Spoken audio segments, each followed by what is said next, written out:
Next, to campaign politics and what role foreign policy and national security will play in the race for the Republican presidential nomination and beyond. One thing the Republican candidates do agree on was clear at the last foreign policy debate on November 12th in South Carolina. We're here tonight talking to the American people about why every single one of us is better than Barack Obama.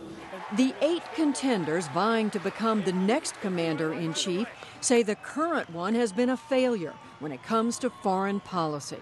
But with some major successes this year, including the covert mission that killed terrorist leader Osama bin Laden, administration's support of Arab Spring uprisings that brought down the regime in Egypt and toppled and killed Libya's Muammar Gaddafi, and the announcement of a drawdown of all U.S. troops from Iraq by the end of this year, the American people give President Obama some of his highest marks in foreign affairs.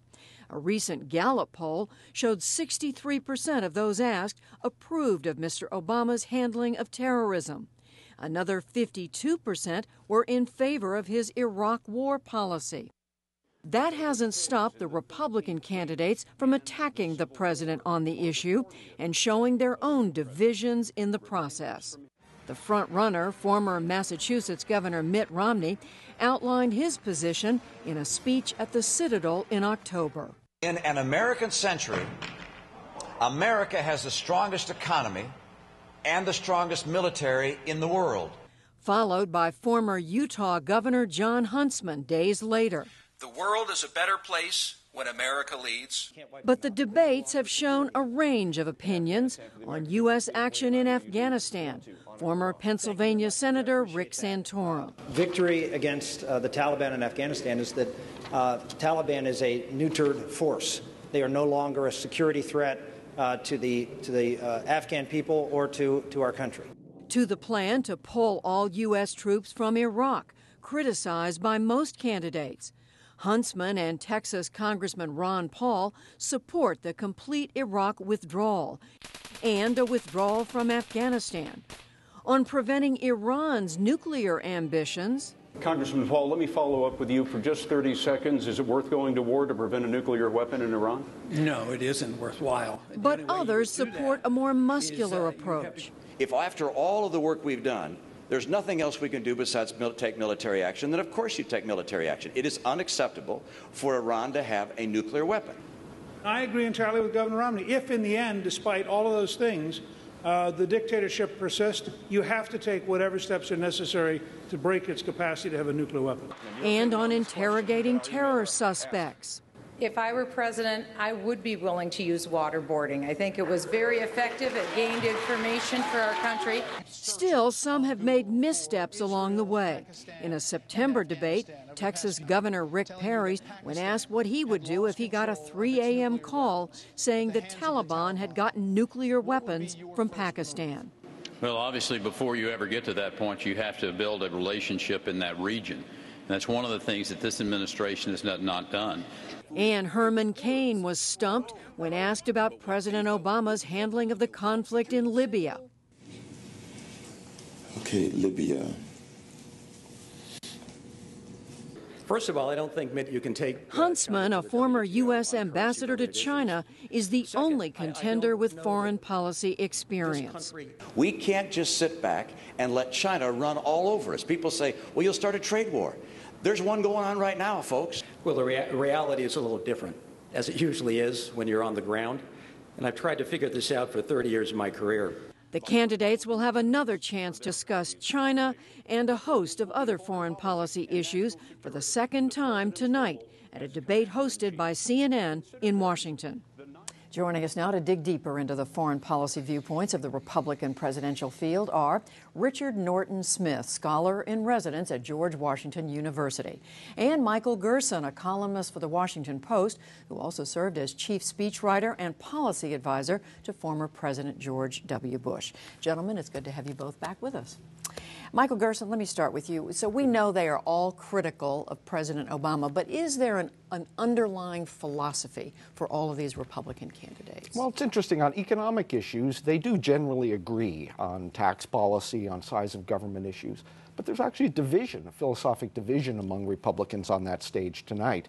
There's some, like Ron Paul and Jon Huntsman, that want to be more inward-looking, that focus on the American economy, less engaged in the world. And then there are people like Gingrich and Romney, who are more hawkish internationalists and self-consciously adopt the Reagan mantle. And so, I guess the thing that won't be very interesting is that the two frontrunners actually share a lot of ground, as we saw in that on Iran and other things. But there are serious divisions, philosophic divisions in this group. And Richard Norton Smith, apologies. I said you're at George Washington. You're, of course, at George Mason Thank you. University, another important figure in American history. Both great institutions. Both great institutions. Yeah. But how consistent is this? Is the view? Are the views of these candidates with what we saw in former President Bush and President Reagan? Well, that's fascinating because on the one hand, we have a field, one thing they all have in common is trying to establish themselves as credible alternatives to Barack Obama. And certainly the front runners are interested in showing that they're somehow perceived as being tougher than the president. Remember, this is an issue that has historically tended to work in favor of the Republicans. And those numbers that you saw, where you had 63% saying they approved of the president's handling of foreign policy, that is atypical. And so they're operating in that context. But there's something else they're also reacting to, and that is the last Republican president and his foreign policies, particularly the idea of preemptive military action in the Middle East. So the Ron Pauls of the world, and to a lesser degree, the Jon Huntsmans, are really, they're the grandchildren of the old isolationists. Right. That it's the libertarian wing of the party, but it's also the party uncomfortable with where George Bush led them. Is that the main fault line among these Republicans, Michael Gerson? I think so. If you look at, for example, Afghanistan, where there's a real difference of opinion among the candidates, there's a skepticism in some of the candidates of nation building. That I think is really the fault line, and it does relate to these issues. While some candidates, Perry in the last election said, well, we've got to win, and Santorum very much in that category. So I do think that that's the context, is really Afghanistan, nation building. And you also see a difference then on torture, on waterboarding. I mean, we heard Michelle Bachmann and a couple of the other candidates more aggressive, and then... Well, this is an issue where I don't think the criticism really rings true. I mean, Barack Obama may have criticized waterboarding, but he uses drones to kill terrorists with a great deal of regularity. He has a very robust approach to the war on terror. And I think that's a genuine problem for this Republican field. They can have some disagreements on conduct of strategy in Afghanistan and Iraq and other things. But it's hard on the war on terror, which was really the defining issue of the last 10 years. Obama has been very much on the right. And Richard, as we've been suggesting here, among the two, at least at this point, front runners, Romney and Gingrich, they are on the more interventionist side of the That's true. argument here. That's true. It's interesting, though, to listen to Governor Romney, who has drawn a number of lines in the sand for a number of reasons, including, I think, a desire to demonstrate that there are convictions that are absolutely unchangeable. But to say that if I'm elected president, Iran will not have a nuclear weapon. If Barack Obama remains president, it will. That's a defining moment. It goes to this notion of demonstrating his bona fides and at the same time addressing the larger concern that a lot of people have about someone who has taken multiple positions. Michael Gerson, how much do we know about how much Republican primary voters pay attention to foreign policy, national security? Well, I think it's fair. The conventional wisdom in this case is pretty true.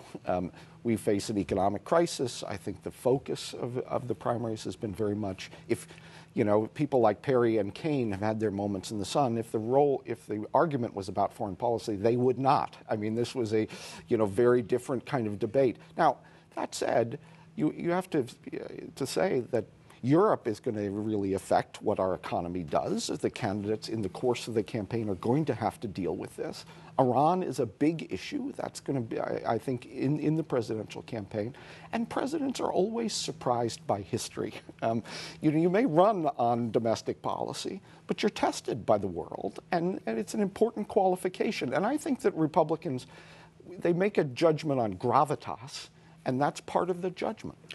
I was going to say the historical parallels comes at least to mind is 1992. We were George H.W. Bush. That was, I think, widely, if not universally, regarded as someone very skilled in foreign policy. Running for election, following a successful war in the Gulf and a masterful diplomatic performance in putting together the coalition against Saddam Hussein, and it actually came to be a detriment. It came to symbolize someone out of touch with the domestic concerns of a nation that was going through some real economic hardships. I'm asking about how much it matters to both of you, and Michael, come back to you on this, because, you know, a couple of them have had difficulty, as we showed, with some questions on foreign policy. How strong are they in their knowledge base? Well, I think this is a genuine problem for Herman Cain, who was really on the top of the world just a few weeks ago.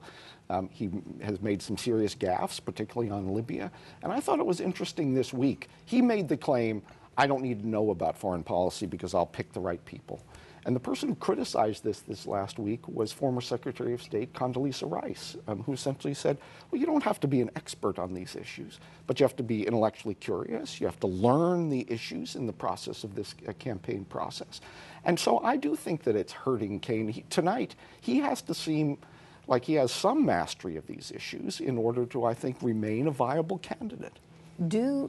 Is it believed that the president, yes, the president's doing all right now, but by a year from now, is this president going to, is foreign policy going to matter a great deal in the election? In all likelihood, and again, if you think there are some parallels with 92, demonstrated success, acknowledged success in foreign policy, and $1.50 will get you a cup of coffee. I mean, and it won't get you the Electoral College. I mean, there is the 800-pound gorilla in this process is, yes, it's important that we have these debates. Yes, it's important that we test these candidates for their knowledge and their programs.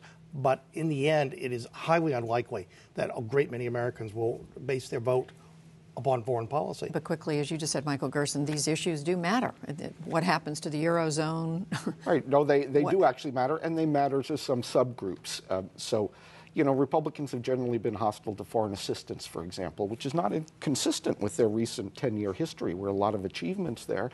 A lot of religious voters are concerned about that. A lot of national security voters are concerned about those issues. And so I think even if it's not an overall issue, I think there are subgroups in the electorate that pay attention to these issues closely. Well, we're trying to pay attention when we can, and we thank you both for being here. Michael Gerson, Richard Norton-Smith, thank you. Thanks.